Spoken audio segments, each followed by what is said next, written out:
Hey guys, పాయసం చేస్తున్నా అనమాట. ఏం లేదండి, మొన్ననే శ్రీరామనవమి వెళ్ళింది కదా, ఆ రోజు దేవుడికి పెడదామని చెప్పి పాయసం చేస్తున్నా. అయితే ఈరోజు కంట పడింది అనమాట వీడియో. యాక్చువల్గా కంట ఎప్పుడో పడింది, కాకపోతే వీడియోని ఎడిట్ చేసి అప్లోడ్ చేసే టైం ఈరోజు దొరికింది నాకు. ఇంకా రాధాకృష్ణ దగ్గర పెడతా కదా అని చెప్పి చాలా హ్యాపీనెస్తో ఇదిగో ఉన్న డ్రై ఫ్రూట్స్ అన్నీ వేస్తున్నాను అనమాట. ఇంట్లో నెయ్యి కూడా ఉంటే అది గట్టేస్తున్నది, అందుకే కరిగించి అది కూడా నెయ్యి కూడా వేసుకుంటున్నా. చాలా ఎక్కువ నెయ్యి అయిపోయింది, టేస్ట్ ఎలా వస్తుందో అనుకున్నా కానీ చాలా మంచిగా వచ్చింది. అండ్ డ్రై ఫ్రూట్స్ అన్నీ ఫ్రై చేసుకుంటున్నా. సేమియాని కూడా సేమ్ ఘీలో కొంచెం ఫ్రై చేసి తీసేసాను అనమాట. నేను చెప్పే ప్రాసెస్లో మాత్రం మీరు ఎవరైనా సేమియా చేస్తే నిజంగా చెప్తున్నా, అది కొంతసేపటికి గట్టిగా అయిపోద్ది కదా, అలా అవ్వకుండా ఎంతసేపటికైనా సరే సేమ్ సేమియాలానే అలానే పలుచగా ఉంటుంది. ఈ వీడియో కంప్లీట్గా చూడండి. నేను డీటెయిల్గా అయితే చేయలేదు, బట్ ఓకే, నార్మల్గానే చేసిన.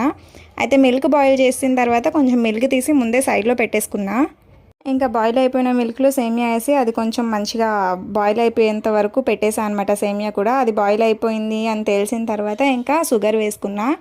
షుగర్ స్వీట్కి తగ్గట్టే వేసుకుంటాను నేనైతే. ఇంకా డ్రై ఫ్రూట్స్ కూడా వేసుకొని ఇంకా మొత్తం అయిపోయింది. ఇంకో 2-3 మినిట్స్లో గ్యాస్ ఆఫ్ చేసేస్తామనే టైంకి పక్కన మనం పెట్టుకున్నాం కదా మిల్క్, అది యాడ్ చేసుకోవాలన్నమాట. అప్పుడు నిజం చెప్తున్నా గైస్, మీరు మార్నింగ్ చేసి ఈవినింగ్ వరకు పెట్టినా అది అలానే ఉంటుంది అనమాట, గట్టిగా అవ్వదు. మొత్తానికి ఇంకా ఇంట్లో ఆ రోజు గ్రేప్స్ ఉంటే సేమియాలో గ్రేప్స్ కూడా వేసి దేవుడి దగ్గర పెట్టి పూజ చేస్తా. ఈ వీడియో అంతే గైస్, నచ్చినట్టయితే లైక్ చేయడం మర్చిపోండి.